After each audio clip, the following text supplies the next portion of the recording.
आज इस महत्वपूर्ण क्षणों में मैं आपके सामने उस दुर्लभ, गोपनीय और महत्वपूर्ण दुर्लभोपनिषद के श्लोकों की चर्चा करना चाहूंगा, जो समस्त उपनिषदों में अद्वितीय और श्रेष्ठ है। ऋषियों ने इस बात को स्वीकार किया है कि जहां दुर्लभोपनिषद की चर्चा होती है वहीं पवित्रता का वातावरण बन जाता है।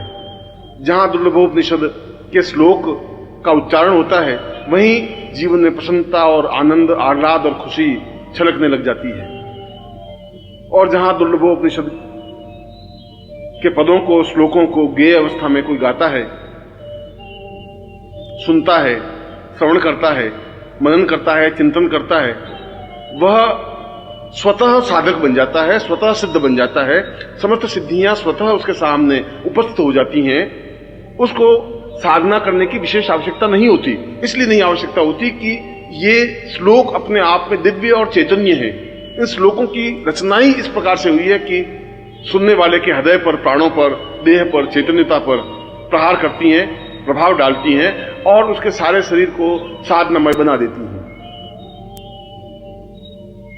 इसीलिए शास्त्रकारों ने कहा है कि वास्तव में वे अत्यंत सौभाग्यशाली व्यक्ति होते हैं जिनके घर में दुर्लभोपनिषद होता है।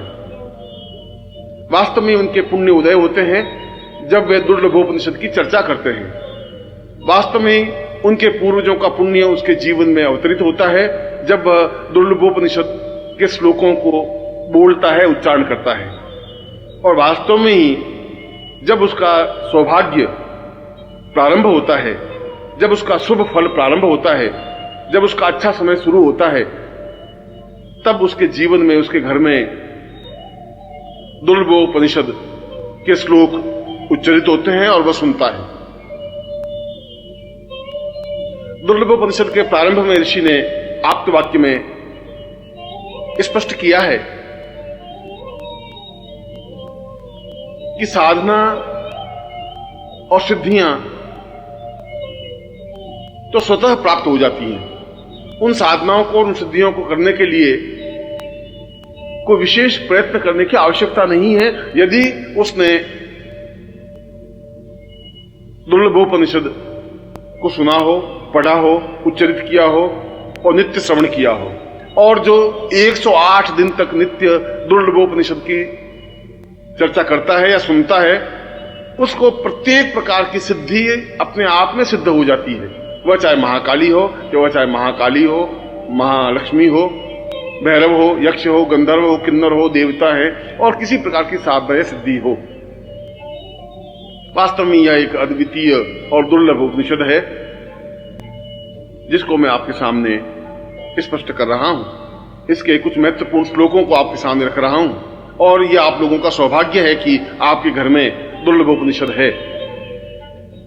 मगर दुर्लभोपनिषद के प्रारंभ में कहा गया है कि गुरु मुख से उच्चरित दुर्लभोपनिषद ही घर में गेय हो,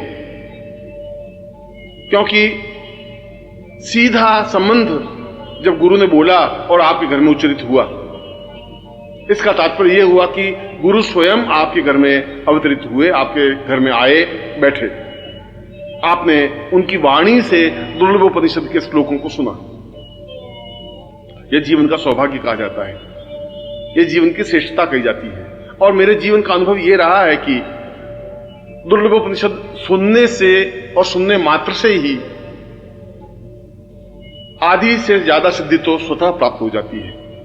इसलिए प्रत्येक व्रत, उपवास, पूजन, अर्चन, चिंतन, चाहे किसी प्रकार की साधना या आरती हो, उससे पहले दुर्लभोपनिषद को अवश्य सुनना चाहिए, अवश्य उच्चरित करना चाहिए, घर में अवश्य बजाना चाहिए और घर के वातावरण को पवित्र और दिव्य बनाना चाहिए।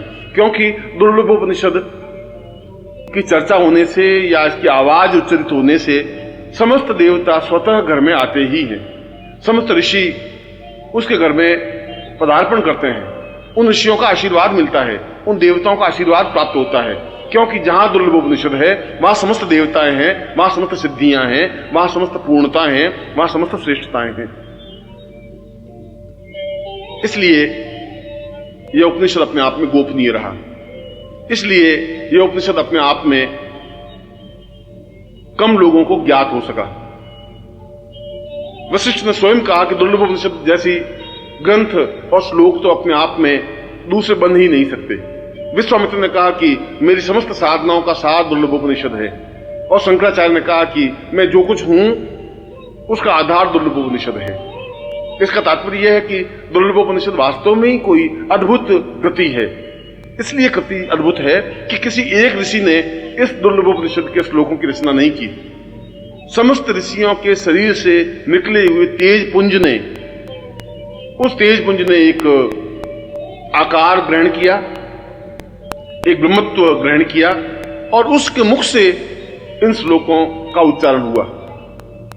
जिस प्रकार से समस्त देवताओं के शरीर से जो तेज पुंज निकला वो भगवती जगदम्बा बनी, ठीक उसी प्रकार से समस्त ऋषियों, योगियों, महर्षियों और गुरुओं के शरीर से जो तेज पुंज प्रकट हुआ, उस तेज पुंज के माध्यम से इस ब्रह्मत्व की देह से यह दुर्लभोपनिषद अवतरित हुआ, उच्चरित हुआ। इसीलिए दुर्लभोपनिषद की महिमा अपने आप में अद्वितीय मानी गई है। दुर्लभोपनिषद अपने आप में गुरु चिंतन है, गुरु मनन है, और जहां हम गुरु शब्द का उच्चारण करते हैं वहां समस्त तीर्थों का उच्चारण करते हैं। जहां गुरु शब्द हमारे ओठों से निकलते हैं वहां समस्त देवताओं का उच्चारण होता है।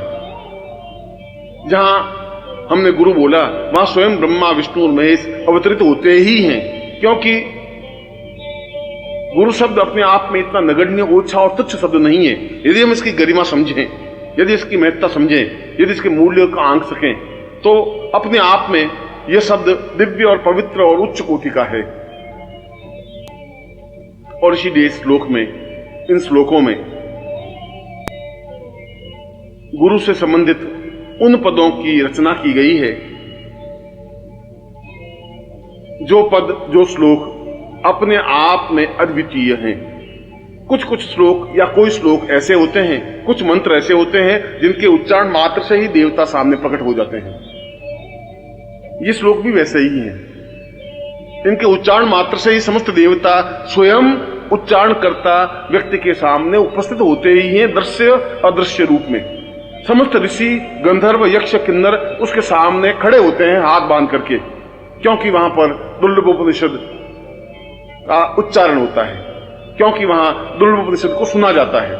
और जहां दुर्लभोपनिषद को सुना जाता है या उच्चारण होता है, उसके घर के समान तो देवता का स्वर्ग भी नहीं बन सकता। इंद्र की पुरी भी अपने आप में नगण्य और तुच्छ मानी जाती है, क्योंकि वहां पर गुरु चर्चा होती है, गुरु का चिंतन होता है, गुरु का हृदय का आगार होता है, गुरु के हृदय से भावभूमियां स्पष्ट होती हैं, और हम उन तत्वों को, उन रचनाओं को स्पष्ट करते हैं जिनके माध्यम से हम गुरु पद विन्यास को समझ सकें, गुरु के चिंतन को समझ सकें। और उससे भी बड़ी बात यह है कि समस्त देवताओं और समस्त ऋषियों, समस्त देवर्षियों और समस्त महर्षियों के शरीर के तपोपुंज का समग्र स्वरूप है। इसलिए ये श्लोक सामान्य किसी मनुष्य या देवता का बनाया हुआ नहीं है, किसी ऋषि या यक्ष का बनाया हुआ नहीं है। यह तो अपने आप में एक अद्वितीय चिंतन है, अद्वितीय भावभूमि है, अद्वितीय श्रेष्ठता है। और मैं आज पहली बार उन महान और अद्वितीय श्लोकों को उच्चारण कर रहा हूं, जिससे कि आपका जीवन पवित्र हो सके, दिव्य बन सके, आप सही अर्थों में साधक बन सकें, आप सही अर्थों में पूर्णता प्राप्त कर सकें, आपके घर में पवित्रता का वातावरण बन सके, आपके घर में सुख सौभाग्य आ सके, आपके जीवन की दरिद्रता मिट सके, आपके जीवन के कष्ट और अभाव दूर हो सके, आपके परिवार में एक श्रेष्ठ वातावरण बन सके, और समस्त देवता आपके घर में निवास कर सके, समस्त ऋषि आकर के आपको आशीर्वाद दे सके, और आपके घर के संताप, आपके घर के दुख, आपके घर की परेशानियां, आपके घर की चिंताएं दूर होकर के आप जीवन में पवित्रता और श्रेष्ठता अनुभव कर सकें, और जीवन में वह सब कुछ प्राप्त कर सकें जो आपके जीवन का लक्ष्य है, जो आपके जीवन का ध्येय है, जो आपके जीवन का उद्देश्य है। और आप जब इन श्लोकों को सुने, बजाएं, अनुभव करें या उच्चारण करें, तब अत्यंत पवित्र और दिव्य भाव मन में लाकर के अपने सामने प्रत्यक्ष या चित्र में गुरु के दर्शन करके, उनको पूजा करके, उनकी अर्चना करके, उनके प्रति प्रणम्य होकर के, साष्टांग दंडवत करके अपने आप को गुरु के हृदय से जोड़ते हुए इन श्लोकों को सुने, इन श्लोकों को कानों के माध्यम से अपने हृदय पर, प्राणों में, चेतना में उतारें। घर के समस्त वातावरण में इन श्लोकों का गुंजरण करें। अपनी पत्नी, पुत्र, पुत्रवधुएं, घर के परिवार के सदस्य इनको सुने और उनका जीवन भौतिकता से कट करके एक पवित्र बन सके, एक दिव्य बन सके, एक चेतना में बन सके, एक सुसंस्कारित बन सके, बच्चों में अच्छे संस्कार आ सके, बड़ों के प्रति आदर सम्मान उनके हृदय में आ सके, उनके घर में देवता खेल सके, गणपति, शिव, विष्णु, ब्रह्मा, इंद्र, मरुदगण सभी उनके घर में स्थायी निवास कर सकें, लक्ष्मी और अटूट लक्ष्मी का निवास उसके घर में हो सके। इसलिए तो इस दुर्लभ उपनिषद की रचना हुई है, इसलिए तो दुर्लभ उपनिषद को जीवन का श्रेष्ठतम उपनिषद माना है, इसलिए तो महर्षियों ने एक स्वर से स्वीकार किया है कि यह मनुष्यों के द्वारा उच्चरित उपनिषद नहीं है, यह तो समस्त योगियों का तपोपुंज स्वरूप है। और मैं उन्हीं श्लोकों को आपके सामने उच्चारण कर रहा हूं, उच्चरित कर रहा हूं।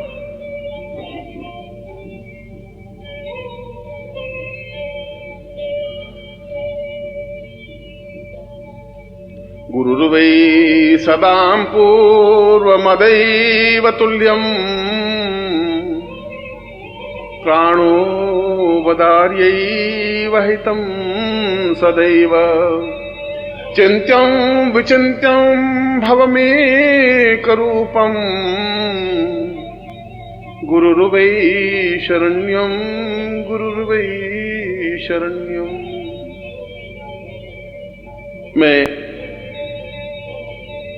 इस जीवन में क्यों आया हूं, मेरे जीवन की डोर कहां बंधी हुई है, ईश्वर ने मेरा जन्म क्यों किया है, मैं इस पृथ्वी तल पर क्यों हूं, मेरे जीवन का उद्देश्य, मेरे जीवन का लक्ष्य क्या है, इनको तो केवल गुरुदेव आप ही समझा सकते हैं और कोई समझा भी नहीं सकता।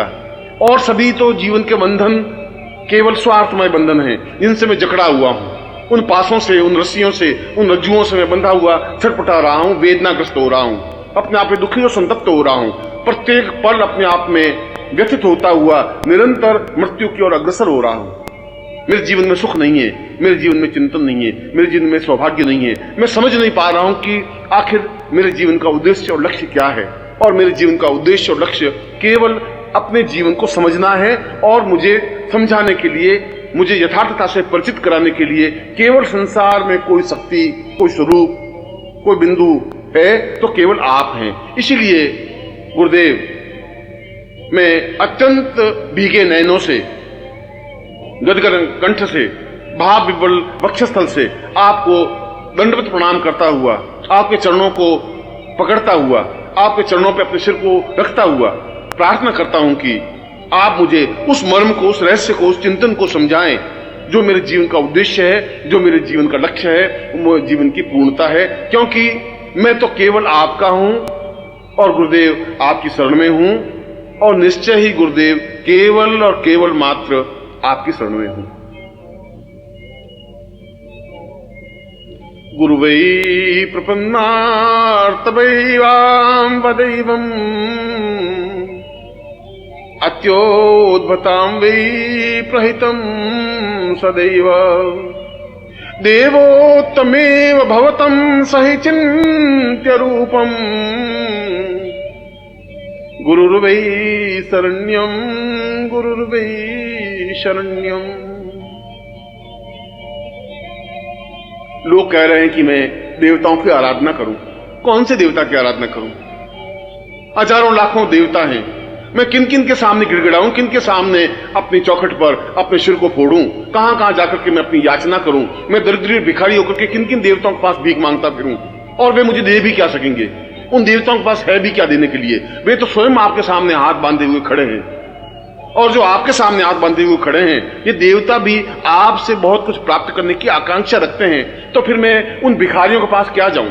फिर तो मैं आपके पास सीधा आना चाहता हूं, फिर मैं आपके चरणों में बैठना चाहता हूं, फिर मैं आपके सामने उन स्थितियों को प्राप्त करना चाहता हूं जो आपसे प्राप्त हो सकता है। यदि आप देवताओं को देने में समर्थ हैं तो निश्चय ही फिर आप हमें भी देने में समर्थ हैं, मुझे भी देने में समर्थ हैं, क्योंकि मैं देवताओं से परिचित नहीं हूं, न देवता मुझसे परिचित हैं। मैंने देवताओं को देखा नहीं है, मैंने चित्रों के माध्यम से देवता के अंकन को देखा है। हो सकता है वह चित्र सही हो सकता है वह चित्र गलत हो। कोई जरूर नहीं है कि जैसा चित्र में मैंने देवता को देखा है, ब्रह्मा को देखा है, विष्णु को देखा है, रुद्र को देखा है, ठीक उसी रूप में वह देवता हो, मैं नहीं समझ सकता। यह तो चित्रकार की एक भावना है जो अपने उसने कागज पर उतारी है, जो कपड़े पर उतारी है। उस चित्रकार ने उस देवता को देखा नहीं, केवल कल्पना के माध्यम से उनके स्वरूप बिंब को उस कपड़े पर, कागज पर उतारा है। इसलिए कागज पर, कपड़े पर जो देवता का चित्र है, जो मूर्ति है, जो चित्र है, वह सब में अपने आप में अधूरा है, क्योंकि मैं देवताओं से परिचित नहीं हूं। परंतु गुरुदेव, मैं आपसे परिचित हूं। मैंने आपको देखा है, मैंने आपके सारे शरीर को स्पर्श किया है, मैं आपके चरणों में बैठा हूं। आपकी आंख, आपकी नाक, कान, हाथ, पांव, वक्षस्थल, सिर और गर्भोन्नत भाल, इन सबको मैंने अपनी आंखों के माध्यम से अपने हृदय में उतारा है। इसलिए मैं आपसे अत्यधिक परिचित हूं, आपसे परिचित हूं। और आप तो दानी हैं, आप तो श्रेष्ठ हैं, अद्वितीय हैं, ज्ञानी हैं, चेतना पुंज हैं। आप तो बहुत कुछ देने में समर्थ हैं। समस्त ब्रह्मांड को जो देने में समर्थ है, वह मेरे अकंचन व्यक्ति को देने के लिए तो उनके लिए कुछ भी असंभव है ही नहीं। अत्यंत सरल और सामान्य सी बात है। इसलिए मैं तो आप में ही समस्त देवताओं को देख रहा हूं। मैं तो देख रहा हूं कि ब्रह्मा, विष्णु, रुद्र समस्त आपके शरीर में समाहित हैं। जहां जहां भी, जिस रोम में भी मेरी दृष्टि पड़ती है, वहां एक नवीन देवता के दर्शन मुझे होते हैं। और ये सारे देवताओं का आगार समूह को जब मैं साक्षात अपने सामने देखता हूं तो मैं भाव विवल हो जाता हूं, गदगद हो जाता हूं, अपने आप में मैं रह नहीं पाता हूं। इसीलिए आप मुझे देवताओं की आराधना करने के लिए मत कहिए। मैं देवताओं की आराधना चाहता भी नहीं हूं। मेरे सामने तो प्रत्यक्ष देवता है, सशरीर देवता है, चैतन्य पुंज देवता है। फिर इस जीवित जागृत देवता को छोड़ करके उन पाषाण मूर्तियों को, चित्रों को पूजने से क्या होगा? मैं तो गुरुदेव केवल मात्र आपकी शरण में हूं और एकमात्र आपकी ही शरण में हूं।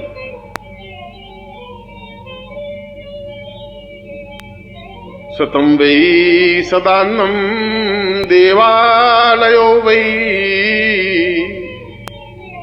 प्रातोर्भवे वै सहितं नदीर्वै पूर्तं परां पूर्णमदैव रूपं गुरुर्वै शरण्यं गुरुर्वै शरण्यं। और मैं काशी और कांची, हरिद्वार और मथुरा तीर्थ स्थलों पर जाकर के भी क्या कर लूंगा? उस गंगा में बार बार डुबकी लगाने से भी क्या हो जाएगा? अगर गंगा में डुबकी लगाने से पवित्र और दिव्य बन जाता तो सारी मछलियां अपने आप में पवित्र और दिव्य बनी हुई हैं, सारे मेढक अपने आप में पवित्र और दिव्य हैं। यदि काशी में रहने से ही जीवन की पूर्णता प्राप्त हो जाती है तो वहां श्वान और खर, कुत्ते और गधे बहुत घूमते हैं, वे सभी अपने आप में पवित्र दिव्य आत्मा बन जाते। वहां जाने से कुछ नहीं हो सकता, वहां कुछ संभव है ही नहीं। उन देवालयों में तो एक पत्थर की मूर्तियां हैं जो बोल नहीं पाती, जो मेरी बात सुन भी नहीं पाती। उन पत्थरों को मैं कहने से अपने सिर को फोड़ने के बराबर है। वे मेरी बात नहीं सुन पाते, मैं अपनी बात उन तक नहीं पहुंचा सकता, क्योंकि पत्थरों को कहने से कोई लाभ नहीं होता। मेरे लिए हरिद्वार और मथुरा, काशी और कांची अपने आप में नगण्य हैं। मैं तो आपको और आपकी देह को पूर्ण रूप से देवालय मानता हूं। पूरा मंदिर है यह जो मेरे सामने है, और यह मंदिर जो आपकी देह है, यह मंदिर के रूप में है, जो जीवित और जागृत मंदिर है, चैतन्य मंदिर है, चलता फिरता मंदिर है, बोलता हुआ मंदिर है, वाचाल मंदिर है, अपने आप में आशीर्वाद देता हुआ मंदिर है। आपके दोनों पैर इस देवालय के स्तंभ हैं। अच्छे स्तंभों पर यह मंदिर टिका हुआ है। और इन स्तंभों पर जो मूर्ति स्थापित है आपके प्राणों की, आपके हृदय की, आपकी चेतना की, वह आपका हृदय स्थल अपने आप में गर्भगृह है। उस गर्भगृह में जाकर के जब मैं खड़ा होता हूं तो मेरा शरीर रोमांचित हो जाता है, भाव विवल हो जाता है, चेतना युक्त हो जाता है, एक एक रोम खड़ा हो जाता है, रोम रोम चीखने लग जाता है, चिल्लाने लग जाता है, पुकारने लग जाता है, और उसके गुरुदेव के अलावा कोई शब्द निकलता नहीं। मेरे आंखों से आंसुओं की धारा बहने लग जाती है, भाव विवल हो जाता हूं, मेरा सारा शरीर थरथराने लग जाता है जब मैं इस जीवित जागृत उस मूर्ति को देखता हूं जो धड़कता है। और इस गर्भगृह में जो मूर्ति है, जो हृदय है, जो प्राण है, जो आपका ये शरीर है, वो अपने आप में इतना स्पंदनशील है, अपने आप में आह्लादकारक है, उसको देखते ही मेरे सारे शरीर में स्फुरण हो जाता है, सारे शरीर में चेतना आ जाती है, सारे शरीर में ओजस्विता आ जाती है। ऐसा लगता है कि मेरा सारा शरीर अपने आप में प्रसन्नता के आवेग में उछलने लग गया है। और इस गर्भगृह के ऊपर जहां मूल मूर्ति स्थापित है, जहां आपका हृदय है, इसके ऊपर आपके शिर के रूप में शिखर है, जो मंदिरों के ऊपर शिखर होता है। उस शिखर को देख करके ही ऊंचाई का भाव होता है, हिमालय का भाव होता है। आपका गर्भोन्नत सिर, आपका दर्पयुक्त सिर, आपका दीदीप्यमान सिर, लाट, भाल, आंखें, नेत्र, आपका मुंह, आपकी जिह्वा, आपका सारा शरीर और आपका चेहरा अपने आप में उस मंदिर के उस शिखर की तरह है, जिनको देखने से अपने आप में पवित्रता का अवगाहन होता है। ऐसा लगता है उसको देखने से कि जैसे हजार हजार तीर्थों में मैंने स्नान कर लिया हो। ऐसा लगता है कि जैसे मैंने सब 7 समुद्रों में स्नान कर लिया हो, अवगाहन कर लिया हो। ऐसा लगता है कि स्वयं गंगा आकर के मुझे स्नान करा के चली गई है। और जहां पर आपके नेत्रों की कृपा वृष्टि होती है, जहां नेत्रों से निकल करके जो आनंद की वर्षा होती है, वह तो वही समझ सकता है जो आपके पास में खड़ा होकर के उस कृपा दृष्टि से भीगा है, उस कृपा के आनंद से भीगा है, आपके नेत्रों से निकलते हुए आनंद में वर्षा की है। उसके समान तो धन्य कुछ हो ही नहीं सकता, उसके समान तो कोई व्यक्ति हो ही नहीं सकता। बहुत अपने आप में एक अद्वितीय चिंतन है, अद्वितीय धारणा है। मैं इस जीवित जागृत मस्तिष्क युक्त, शिखर युक्त, इस गर्भगृह युक्त, इस स्तंभ युक्त, इस चलते फिरते इस मंदिर को छोड़ करके और किस मंदिर में जाऊं? विश्वनाथ का मंदिर और मथुरा का मंदिर, कृष्ण और राम का मंदिर और अन्य मंदिर मेरे लिए क्या उपयोगी है, कैसे उपयोगी है? उन मंदिरों से मुझे क्या मिलने वाला है? यदि मैं इस मंदिर को नहीं समझ सका, यदि मैं इस मंदिर की पूजा नहीं कर सका, यदि इस मंदिर को स्वच्छ और पवित्र और दिव्य नहीं रख सका, इस मंदिर में सेवा शुश्रूषा नहीं कर सका, तो फिर मेरा सब कुछ जानना व्यर्थ है। क्योंकि इस मंदिर में समस्त देवता निवास करते हैं। इस मंदिर को देखने के लिए तो देवता तरसते हैं, इस मंदिर को स्पर्श करने के लिए देवता अपने आप को न्योछावर करने के लिए तत्पर हैं। गुरुदेव, आप मुझे किसी नदी और किसी तीर्थ और किसी मानसरोवर, किसी गंगा और किसी हरिद्वार और किसी समुद्र के पास जाने की आज्ञा मत दीजिए। मुझे उसमें कोई मोह नहीं है। वे तो व्यर्थ पानी के बहाव हैं, वे तो मछलियों के एक सागर हैं, वे तो खारा समुद्र है, वह तो केवल एक झील है निर्जीव जो बोल नहीं सकती। मुझे ऐसे कोई तीर्थों में जाने से न प्रयोजन है न आवश्यकता है, क्योंकि जहां समस्त तीर्थों का स्नान मैं केवल आपके नेत्रों से निकलती हुई कृपा से कर सकता हूं, तो इससे बड़ा सौभाग्यशाली तो कुछ हो ही नहीं सकता। वास्तव में मैं सौभाग्यशाली हूं। वास्तव में मैंने जीवन के पुण्य किए होंगे कि मैं आपके सामने खड़ा हूं। वास्तव में मेरे पुण्यों का उदय हुआ होगा कि आप सजीव रूप में मेरे सामने हैं और मैं इस पीढ़ी में, इस युग में आपके सामने उपस्थित हूं। वास्तव में आपके नेत्रों की वर्षा से मैं आप्लावित हूं। वास्तव में आपके नेत्रों से जो आनंद की वर्षा होती है उससे भीगा हुआ अपने आप में अत्यंत मस्ती के साथ नाच रहा हूं, अपने आप में छलछला रहा हूं, अपने आप में कूद रहा हूं, उछल रहा हूं, आनंद से भर उठा हूं। क्योंकि गुरुदेव, मैं केवल आपकी शरण में हूं। क्योंकि गुरुदेव, केवल और केवल मात्र में आपकी ही शरण में हूं। अदोर्यम वदेवम चिंतम सहेतम पूर्वोत्तरूपम चरणम सदेयम आत्मो स्वताम पूर्वमदैव चिंत्यम गुरुर्वै शरण्यम गुरुर्वै शरण्यम। वो तो मूर्ख और मूढ़ होगा जो आपके चरण छोड़ करके इधर उधर भटकता होगा। उसके पाप ही उसके बीच में आए होंगे जो आपकी दृष्टि से ओझल होता होगा। उसका जीवन का दुर्भाग्य होगा कि वो आपसे दूर खड़ा होकर के भी सांस ले रहा होगा। आपसे दूर रहकर के सांस लेने की कल्पना ही अपने आप में आश्चर्यजनक है। जिस प्रकार से समुद्र से और नदी से मछली को बाहर निकालने के बाद जिस प्रकार से मछली तड़प कर मर जाती है, उस प्रकार से आपसे अलग होकर के मर क्यों नहीं जाते, तड़प करके समाप्त क्यों नहीं हो जाते? जिंदा रहने का हक क्या है, अधिकार क्या है? जिस प्रकार से बिना चांद को देखे चकोर अपने सिर को फोड़ करके समाप्त हो जाता है, उसी प्रकार से हम सिर के फोड़ के समाप्त क्यों नहीं हो जाते? आपको वियोग हम कैसे सहन कर सकते हैं? यह कैसे संभव है कि आप दूर हो और हमारे प्राण हमारे शरीर में टिके रह सकें? ऐसे प्राणों की जरूरत भी नहीं है। ये प्राण तो व्यर्थ हैं, तुच्छ हैं। अपने आप में ऐसा लग रहा है कि जैसे मुर्दा शरीर में धड़क रहे हो। मुझे ऐसा शरीर नहीं चाहिए गुरुदेव, मुझे ऐसे प्राण भी नहीं चाहिए, मुझे ऐसी धड़कन भी नहीं चाहिए जो धड़कना बंद नहीं कर देती हो। उस धड़कन का महत्व और मूल्य क्या है जो केवल एक धड़क करके जिंदा रह जाती है? आप हो तो जीवन है, आप हैं तो संसार है, आप है तो खुशियां हैं, प्रसन्नता है, आह्लाद है, श्रेष्ठता है और दिव्यता है। और अगर आप नहीं हैं और मैं जीवित रहूं, यह मेरे जीवन का दुर्भाग्य है, यह मेरे जीवन की न्यूनता है, यह मेरे जीवन का अभाव है। वास्तव में मैंने कोई पाप किए होंगे कि मैं आपके वियोग को सहन करते भी जीवित हूं। वास्तव में मेरे जीवन के दुर्भाग्य होंगे कि आप नहीं हैं और मैं सांस ले रहा हूं। वास्तव में मेरे जीवन का ये न्यूनता है कि बिना आपके भी मैं सांस ले रहा हूं, खाना खा रहा हूं, पानी पी रहा हूं और चल रहा हूं। मैं मर क्यों नहीं जाता? मुझे समझ में नहीं आता कि मृत्यु मुझे दबोच क्यों नहीं लेती, समाप्ति क्यों नहीं कर लेती? क्योंकि मरने के बाद कम से कम मैं आपके पास तो रह सकूंगा, मरने के बाद मैं आपके चरणों लिपट तो सकूंगा, मैं आप में अनुरक्त तो हो सकूंगा, मैं आप में अपने आप को लीन तो कर सकूंगा। क्योंकि जहां पर भी मेरी मृत्यु हो, वहां से मेरी राख, मेरे देह की राख उड़ करके आपके चरणों में गिरे और उस राख पर आपके पांव पड़े। इससे ज्यादा सौभाग्य मेरे जीवन का क्या हो सकता है?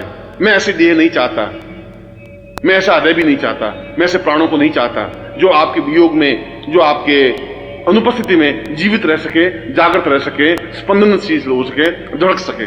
ऐसा हृदय से कोई मतलब नहीं है। मैं तो आपको देखना चाहता हूं, मैं तो आपके पास रहना चाहता हूं। मैं तो हर क्षण चकोर जिस प्रकार चांद को देखता रहता है, उसी प्रकार से मैं आपको देखना रहना चाहता हूं। मैं तो हर क्षण एक पपीहे की तरह केवल गुरु गुरु शब्द को उच्चारण करना चाहता हूं। हर क्षण आप मेरी आंखों में बसे रहें, हर क्षण मेरी आप कल्पना में बने रहें, हर क्षण मेरी हृदय की प्रत्येक धड़कन के साथ गुरु शब्द का उच्चारण हो, मेरा प्रत्येक शब्द गुरुमय हो, मेरा प्रत्येक चिंतन गुरुमय हो, मेरा रोम रोम आवाज दे सके गुरु गुरु, और इसके अलावा और किसी शब्द का मुझे ज्ञान नहीं हो। न मुझे गायत्री मंत्र की जरूरत है, न किसी काली मंत्र की, न लक्ष्मी मंत्र की, और किसी मंत्र की मेरी आवश्यकता है ही नहीं। क्योंकि जो मंत्रों में सर्वश्रेष्ठ और अद्वितीय मंत्र यदि गुरु मंत्र मेरे पास हैं, तो उससे श्रेष्ठ मंत्र और क्या हो सकता है? जहां परम तत्वाय नारायणाय गुरुभ्यो नमः है, वहां सब कुछ जीवन का श्रेष्ठता है, अद्वितीयता है, श्रेष्ठता है। और इसीलिए मैं चाहता हूं कि वे सारे क्षण जो मेरी जिंदगी में प्रभु ने मुझे दिए हैं, वे क्षण आपके साथ व्यतीत हों, आपके लिए व्यतीत हों। मेरा शरीर आपके काम आ सके, मैं आपके चरणों से लिपट सकूं, मैं आपकी देह से सुवासित हो सकूं, मैं आपकी सुगंध से आप्लावित हो सकूं, मैं चकोर की तरह आपको बराबर टकटकी लगाकर ताकता रह सकूं। और यदि आपसे विरह होना ही पड़े, आपसे अलग होना ही पड़े, तो मछली की तरह तड़फ करके मर जाऊं, कुरंग की तरह उस पत्थर पर सिर फोड़ करके अपने आप को समाप्त कर दूं और मृत्यु मुझे प्राप्त हो जाए, ऐसा मैं चाहता हूं। मैं तो आपसे ऐसा आशीर्वाद चाहता हूं कि मैं एक क्षण भी आपकी जुदाई सहन नहीं कर सकूं। मेरी आंखों से आंसू प्रवाहित हों और प्रत्येक आंसू पर आपका बिंब हो, मेरे प्रत्येक आंसू में आपका चित्र हो, मेरे प्रत्येक आंसू पर आपका नाम लिखा हो, मेरे हृदय की और मेरे गले की थरथराहट में आपका नाम उच्चरित होता हो, और मेरे हृदय की प्रत्येक धड़कन में आपके नाम का उच्चारण हो, गुरु मंत्र का उच्चारण हो। मैं जीवन की ऐसी स्थिति चाहता हूं। अगर ऐसी स्थिति मुझे प्राप्त होती है तो मेरा जीवन धन्य है, तो मेरा जीवन पवित्र है, तो मेरा जीवन दिव्य है। और अगर ऐसा नहीं है तो मेरे जैसा पापी, अधर्मी और कृतज्ञ कुछ नहीं हो सकता। आप मुझे आशीर्वाद दें तो मुझे ऐसा आशीर्वाद दें, आप मुझ पर कृपा करें तो ऐसी कृपा करें कि मैं हर क्षण आपके पास रह सकूं, आपकी वाणी को सुन सकूं, आपके शब्दों को अपने हृदय में उतार सकूं। मैं एक टक आपको ही देखता रहना चाहता हूं, मैं एक टक आपको अपनी आंखों के माध्यम से पी लेना चाहता हूं। मैं एकटक आप में समाहित हो जाना चाहता हूं, एक रस हो जाना चाहता हूं, आप में लीन हो जाना चाहता हूं, क्योंकि गुरुदेव मैं आपकी शरण में हूं और केवल मात्र आपकी शरण में हूं। मैं आपको दुर्लभोपनिषद के कुछ श्लोकों को सुना रहा था, उच्चारित कर रहा था। उन ऋषियों के पुंज ने दुर्लभोपनिषद में अत्यंत गर्वित होकर के कहा है, चैतन्य रूपम अपरम सदैव प्राणोदवेवं चरणं सदैव सतीर्थो सदेवं भवतं वदैवं गुरुर्वै शरण्यं गुरुर्वै शरण्यं। और लोगों ने अनुभव किया हो या नहीं किया हो, मगर मैं तो आपके शरीर का एक हिस्सा हूं, एक शरीर का पार्ट हूं, एक शरीर का एक अंग हूं। मैंने अनुभव किया है कि आप हिमालय से भी महान, गर्वयुक्त और सागर से भी समान विशाल हैं। सागर आपके सामने बहुत तुच्छ है, नगण्य है। हिमालय बहुत बौना है। आपका गर्वोन्नत भार हिमालय से भी बहुत ऊंचाई की ओर उठा हुआ है। और जब मैं अपना सिर उठा करके ऊंचाई की ओर देखता हूं तो मेरी आंखें चौंधिया जाती हैं। मैं समझ नहीं पाता हूं कि इतना अद्वितीय श्रेष्ठतम इस गर्वोन्नत भाल को मैं अपनी आंखों के माध्यम से कैसे समाहित कर सकूंगा। मैं जब आपके वक्षस्थल को देखता हूं तो ऐसा लगता है कि जैसे पूरा समुद्र हिलोरे मार रहा हो, ठाठे मार रहा हो। उस वक्षस्थल में अपने सिर को छुपा लेना चाहता हूं। मैं उसमें डूब जाना चाहता हूं, भींच जाना चाहता हूं। आप मुझे बाहों के घेरे में बांध लें, अपने सीने से भींच लें, इतना भींच लें कि मैं आपके शरीर में, आपके हृदय में, आपके सीने में, आपके वक्षस्थल में प्रवेश कर लूं, उसमें घुस जाऊं, उसमें अपने आप को समाहित कर लूं, अपने एकाकारिता को कर लूं, अपने आप को समाप्त कर दूं। जहां मुझे सुख मिल सकेगा, जहां मुझे सौभाग्य मिल सकेगा, जहां मुझे तृप्ति मिल सकेगी, जहां मुझे पूर्णता प्राप्त हो सकेगी। और जब मैं आपके संपूर्ण शरीर को देखता हूं तो मेरे सामने समस्त ब्रह्मांड साकार हो जाता है। और शरीर को जब मैं भाव विवल होकर देखता हूं तो कहीं मुझे ब्रह्मलोक दिखाई दे रहा है, कहीं मुझे विष्णुलोक दिखाई देता है, कहीं मुझे रुद्रलोक दिखाई देता है। इंद्र, गंधर्व, यक्ष, किन्नर और उन समस्त देवताओं के आगार मुझे दिखाई देते हैं। चंद्रलोक और सूर्यलोक मुझे स्पष्ट रूप से प्रतिबिंबित होते हैं। ऐसा लगता है कि जैसा समस्त ब्रह्मांड मेरे सामने साकार हुआ हो। फिर मैं कौन सी साधना करूं? उस ब्रह्मांड साधना करने से मुझे क्या लाभ हो पाएगा? उस ब्रह्मांड साधना से तो एक एक लोक करके देख पाऊंगा। यहां तो मैं समस्त ब्रह्मांड को एक साथ देखने की प्रयत्न करता हूं और सारा ब्रह्मांड मेरे सामने साकार है, तेजपुंज है, स्वरूपमय है। जब मैं आपके सिर को देखता हूं तो एक अलग ब्रह्मांड दिखाई देता है। जब मैं आपके नेत्रों को देखता हूं तो सूर्यलोक और चंद्रलोक स्पष्ट रूप से दिखाई देते हैं। जब मैं आपके मुस्कुराते हुए बिंब को, चेहरे को और मुस्कुराहट को देखता हूं तो ऐसा लगता है कि जैसे सारा ब्रह्मांड खिलखिला रहा हो, मुस्कुराहट रहा हो। और इस पूरे ब्रह्मांड को जब मैं अपने सामने खड़ा देखता हूं तो मैं तो अपने आप को बहुत छोटा, नगण्य और बौना सा अनुभव करता हूं। ऐसा लगता है कि जैसे इस पूरे ब्रह्मांड में मेरा अस्तित्व कहां है, जहां हजारों हजारों ऋषि हैं, योगी हैं, गंधर्व हैं, किन्नर हैं, देवता हैं, ब्रह्मा हैं, विष्णु हैं, महेश हैं, वशिष्ठ हैं, विश्वामित्र हैं, गर्ग, अत्रि, कणाद, पुलस्त्य ऋषि हैं। इन समस्त देवताओं ऋषियों के बीच में मेरा अस्तित्व कहां है? मैं तो बहुत एक छोटा सा, अत्यंत छोटे से कण की तरह दिखाई देता हूं। उसके बावजूद भी इस कण को आपने अपनाया, इससे बड़ा सौभाग्य क्या हो सकता है? इस कण पर आपकी कृपा दृष्टि हुई, इससे बड़ा सौभाग्य और क्या हो सकता है?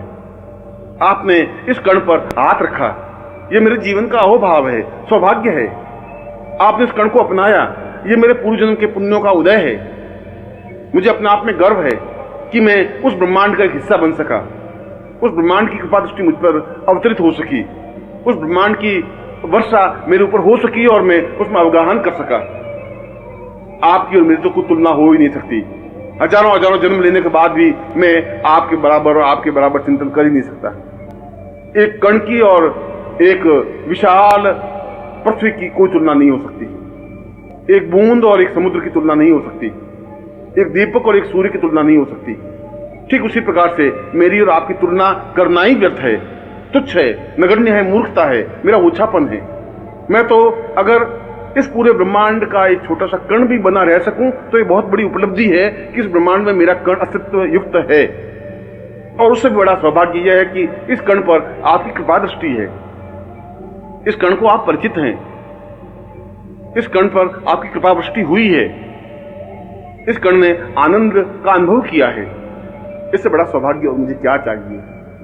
और जब मैं पूर्ण भावनाओं के साथ आपके चरणों पर झुकता हूं तो मुझे वे चरण दिखाई नहीं देते, मुझे तो वहां विश्वनाथ की नगरी दिखाई देती है, मुझे तो वहां सोमनाथ मंदिर दिखाई देता है, मुझे तो वहां काशी और कांची, हरिद्वार और मथुरा दिखाई देती है।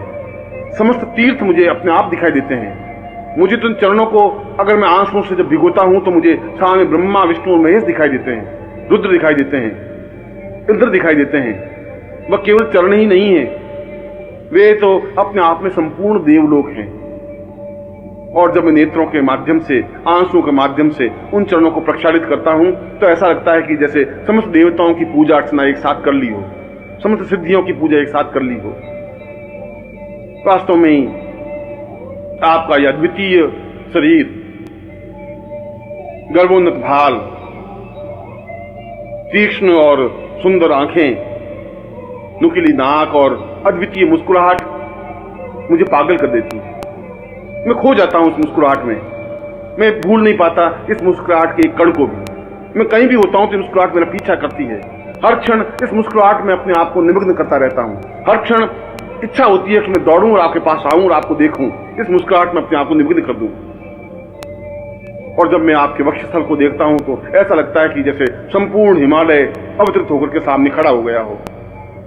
और इस वक्षस्थल में इतनी ताकत, इतनी क्षमता और इतना उठा हुआ भाव है कि यदि यह एक बार हिमालय से टकरा जाए तो हिमालय को कई कदम पीछे हटना पड़े।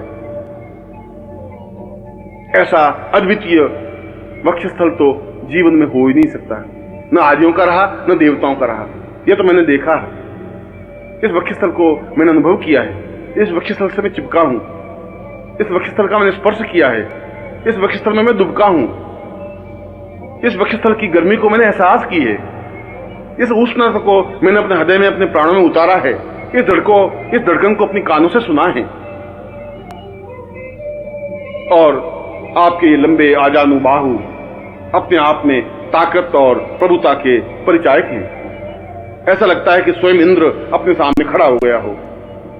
ऐसा लगता है कि पूर्ण ऐश्वर्य क्षमता के साथ खड़े हों। और आपके चरण तो समस्त तीर्थों का आगार है, समस्त देवालयों का आधार है, समस्त ब्रह्मांड के ऋषि और मुनियों का एक आधारभूत पूंजी स्वरूप है। वास्तव में ही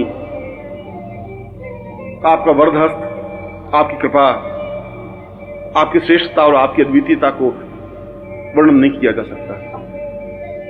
मैं एक मुंह से नहीं, अगर सहस्त्रनाग हजार मुंह से भी आपके गुणों को स्पष्ट करें तो वह भी अपने हजार मुंह से आपको नहीं कह सकते। अगर पूरी पृथ्वी को कागज बना दिया जाए और उस पर आपके गुणों को लिखा जाए तो वह धरती बहुत छोटी बनकर रह जाएगी, फिर भी आपके गुण पूर्ण नहीं हो सकते। मैं तो एक अकिंचन हूं, एक दरिद्री हूं, शब्दों का भिखारी हूं। मैं आपके वर्णन कर ही नहीं सकता, मगर मैं तो आपको एकटक देख सकता हूं। मैं तो इन आंखों के माध्यम से आपको हृदय में उतार सकता हूं। मैं अपनी धड़कन में आपके धड़कन को मिला देना चाहता हूं, एकाकार हो जाना चाहता हूं, अपने शरीर को आपके चरणों में निमग्न कर देना चाहता हूं, अपने आप को पूर्णता के साथ समावेश कर देना चाहता हूं, अपने अस्तित्व को मिटा देना चाहता हूं, अपने अस्तित्व को समाप्त कर देना चाहता हूं और आपके चरणों पर अपना सिर रख करके अपने नेत्रों के माध्यम से, अपने आंसुओं के माध्यम से प्रक्षालित करते हुए संपूर्ण देवताओं के दर्शन कर लेना चाहता हूं। क्योंकि गुरुदेव, मैं आपका हूं, केवल मात्र आपका हूं और आपकी शरण में हूं। और इस ब्रह्मांड में कोई मेरा रखवाला नहीं है, कोई मेरा सत्व रखने वाला नहीं है। मैं तो केवल और केवल और केवल आपकी ही शरण में हूं।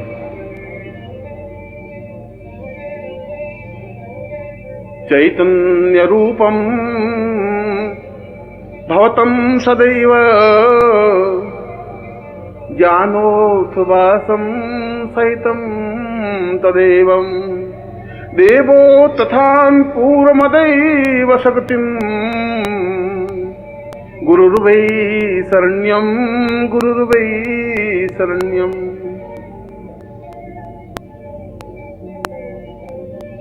इस विश्व में, ब्रह्मांड में जितनी भी शक्तियां हैं, वह चाहे महाकाली हो, वह चाहे महासरस्वती हो, वह चाहे महालक्ष्मी हो, वह चाहे बगलामुखी हो, वह चाहे धूमावती हो, वह चाहे छिन्नमस्ता हो, चाहे जगदम्बा हो, किसी भी प्रकार की कोई शक्ति हो, मैं तो आपके सामने उनको अठखेलिया करते हुए देखता हूं। मैं देखता हूं कि वे आपके सामने नृत्य कर रही हैं। मैं देखता हूं कि वे आपकी कृपा कटाक्ष पाने के लिए प्रयत्नशील हैं। वे स्वयं टुकुर टुकुर आपकी ओर निहारती रहती हैं कि कब आपकी नजर उठे, कब आपकी दृष्टि उठे, कब आप उन पर कृपावृष्टि करें और कब वे धन्य हों। और जब मैं ये सब कुछ देखता हूं तो मैं ये समझता हूं कि आपको छोड़कर के और कौन सी साधना मेरे लिए उपयुक्त है, कौन सी शक्ति चाहिए, कौन सी साधना चाहिए। तारा मंत्र से क्या हो जाएगा, काली मंत्र का उच्चारण करने से क्या होगा, एंग रिंग क्लिंग चामुंडा विच्ची जगदम्बा का मंत्र उच्चारण करने से, नवाण मंत्र जपने से क्या हो जाएगा। ये सब तो मैं आपके सामने नृत्य करते हुए देख रहा हूं। ये सारे गंधर्व, ये सारे यक्ष, ये सारे किन्नर, ये सारे देवता जब नृत्य करते हुए आपके सामने मैं अनुभव करता हूं तो समझता हूं कि आपसे बड़ा और देवत्व क्या हो सकता है, आपके बड़ा और पुरुषत्व क्या हो सकता है। आप तो जीवन का एक पुंजीभूत स्वरूप हैं, ब्रह्मांड का एक पार्श्व हैं, चैतन्य स्वरूप हैं, अपने आप में समग्र हैं। और मैं जब आपको देखता हूं तो ऐसा लगता है कि जैसे समस्त ब्रह्मांड को मैं अपने आप में आत्मसात किया हुआ हूं। सारा ब्रह्मांड मेरे हृदय में अवतरित हो जाता है, मेरा हृदय अपने आप में धड़कने लग जाता है, चैतन्य हो जाता है, मेरा सारा शरीर थरथराने लग जाता है। मैं अपने आप में पूर्ण कुंडलिनी जागरण क्रिया योग से दीक्षित हो जाता हूं। सारा शरीर अपने आप में ऊंचा उठ जाता है, अपने आप में तपस्वी बन जाता हूं, पूर्णता युक्त बन जाता हूं। और सही अर्थों में देखा जाए तो मैं वशिष्ठ, विश्वामित्र, अत्रि, कणाद बन जाता हूं। मैं इंद्र और मरुदगण बन जाता हूं, मैं विष्णु और रुद्र बन जाता हूं, क्योंकि वे सब तो एक नगण्य आपके सामने खड़े हैं। जिस प्रकार से मैं खड़ा हूं उसी प्रकार से ये सारी शक्तियां, ये सारे देवता, ये सारे यक्ष, ये सारे गंधर्व, ये सारे किन्नर मैं अपनी आंखों से खड़े खड़े देख रहा हूं। इसलिए गुरुदेव, उनके समान तो मैं भी बन गया हूं। ये हो सकता है कि वे आगे हों, मैं थोड़ा पीछे रुका हुआ हूं। हो सकता है कि उनके मेरे बीच में फासला हो, मगर उनकी कृपा दृष्टि, यदि आपकी कृपा दृष्टि उन पर है तो आपकी कृपा दृष्टि उनसे भी पहले मेरे ऊपर है। और ये मेरे लिए सौभाग्य की बात है, ये मेरे लिए प्रसन्नता की बात है, ये मेरे आह्लाद की बात है। और मंत्रों को और पुस्तकों में लिखे हुए मंत्रों को मैं क्या करूं, उन मंत्रों के माध्यम से क्या हो जाएगा। वे मंत्र तो एक निर्जीव शब्द हैं, उन शब्दों को ठेल करके आगे बढ़ाऊं भी तो उससे क्या लाभ हो जाएगा। मुझे मंत्र नहीं चाहिए, मुझे तंत्र नहीं चाहिए, मुझे योग दर्शन मीमांसा नहीं चाहिए। आपके मुंह से निकला हुआ प्रत्येक शब्द अपने आप में मंत्र है। आपके मुंह से निकला हुआ प्रत्येक शब्द अपने आप में मेरे लिए आज्ञा है, मेरे लिए तंत्र है। यदि मैं उन शब्दों का पालन कर लेता हूं, यदि उन शब्दों को अपने हृदय में उतार देता हूं, यदि उन शब्दों का पालन करता हुआ उनकी आज्ञा का पालन कर लेता हूं, तो अपने आप में तंत्र मेरे सामने साकार, स्पष्ट और पूर्णता के साथ स्पष्ट हो जाएगा। अपने आप में मंत्र अपने आप में पूर्ण चैतन्य युक्त बन जाएगा। यदि मैं आपके शरीर को स्पर्श कर लेता हूं तो सारे योग की भाव भूमियां अपने आप मेरे शरीर में अवतरित हो जाएंगी। जब मैं आपके शरीर को स्पर्श करता हूं तो सारे शरीर में एक विद्युत प्रवाह सा अनुभव होता है। ऐसा लगता है कि जैसे बहुत जोरों से मैं उछल गया हूं, ब्रह्मांड में एक कूदने लग गया हूं, क्योंकि उस तेजस्विता को मैं अपने हृदय में, अपने शरीर में अनुभव करने लगता हूं। इसीलिए तो मुझे न मंत्र की आवश्यकता है, न तंत्र की, न दर्शन की, न योग की, न मीमांसा की, न किसी प्रकार की साधना की, न किसी प्रकार की सिद्धियों की। मैं सिद्धियों को लेकर क्या करूंगा जब मेरे जीवन की पूर्णता, मेरे जीवन का उद्देश्य, मेरे जीवन का लक्ष्य आपके चरणों में अपने आप को मिटा देना है, अस्तित्वमय बना देना है। तब फिर उन मंत्रों और साधनाओं, काली और महालक्ष्मी और सरस्वती से क्या हो जाएगा, उस बलरामुखी और छिन्नमस्ता से क्या हो जाएगा, उस देवता और ब्रह्मा विष्णु महेश से क्या हो जाएगा।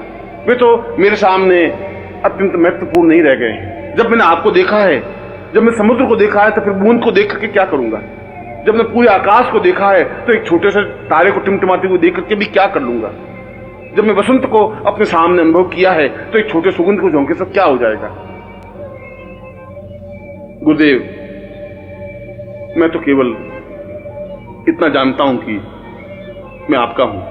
मैं केवल इतना ही मंत्र जानता हूं कि केवल आप और आपकी कृपा दृष्टि ही है। मैं तो केवल इतनी भावना जानता हूं कि, इतनी साधना जानता हूं कि मैं आपके शरण में हूं। और मैं केवल इतना ही तंत्र मंत्र योग और दर्शन जानता हूं कि मैं केवल और केवल मात्र आपकी शरण में हूं। न तातो वतान्ये न मातम न भ्रातम न देहो वदान्ये पत्निर्वतैमं न जानामि वित्तं न वृत्ति न रूपम गुरुर्वै शरण्यं गुरुर्वै शरण्यं।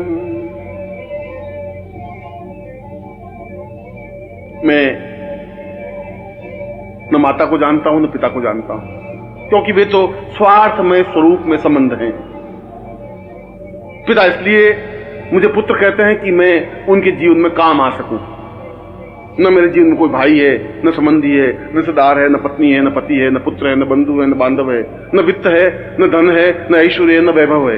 मेरे जीवन में कुछ है ही नहीं, क्योंकि मैं जीवन में कुछ चाहता ही नहीं। ये सब तो क्षण भंगुर हैं, समाप्त। ये तो मेरे साथ समाप्त हो जाएंगे। ये सब स्वार्थ के संबंध हैं। इनसे मेरा कोई प्रयोजन नहीं है, इनसे मेरा कोई लक्ष्य प्राप्ति नहीं हो सकती। यह तो शमशान की ओर जाने की यात्रा के एक पड़ाव है। जन्म से लगा करके मृत्यु तक मैं निरंतर मृत्यु की ओर अग्रसर हो रहा हूं, शमशान की ओर जा रहा हूं। और शमशान की यात्रा में ये भी मेरे सहायक हैं, जो मुझे ठेल करके शमशान की ओर अग्रसर कर रहे हैं। मेरे देह को छीनते हैं, मेरे प्राणों को छीनते हैं, मेरे धन को छीनने की कोशिश करते हैं, मेरी सेवा का उपयोग करना चाहते हैं, मेरे सुख का उपयोग करना चाहते हैं, मेरे जीवन का उपयोग करना चाहते हैं। इससे क्या हो जाएगा? इससे तो मैं एक मलिन और गंदी देह को एक लिया हुआ कीड़ा बन जाऊंगा, एक घटिया सा व्यक्ति बन जाऊंगा। अगर मैं पुत्र को उत्पन्न करूंगा तो ज्यादा से ज्यादा मेरी अर्थी पर वे कंधा दे देंगे।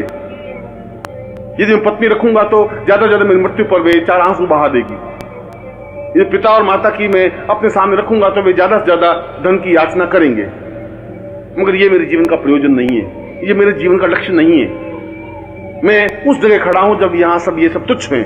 आखिर जीवन का कोई इनको क्षण तो ऐसा आता है जब ये सब तुच्छ लगने लगते हैं। हिमालय के सामने जाते हैं तो एक बड़ा पत्थर भी कंकर की तरह दिखाई देने लग जाता है। जब क्या मैं आपके सामने उपस्थित हुआ हूं तो ये सारे संबंध मुझे बेमानी और बहुत छोटे से लगने लगे हैं, बहुत तुच्छ लगने लगे हैं, अस्तित्वहीन लगने लगे हैं। क्योंकि मैं इन संबंधों से जीवित नहीं रहना चाहता। मैं किसी का पुत्र, मैं किसी का पति, मैं किसी की पत्नी, मैं किसी का बंधु, मैं किसी का सखा बनकर के जिंदा नहीं रहना चाहता। इन बंधनों से मैं स्वतंत्र नहीं बन सकता। ये बंधन तो मेरा अभिशाप है, ये पांवों की बेड़ियां हैं, ये मुझे जकड़े हुए हैं।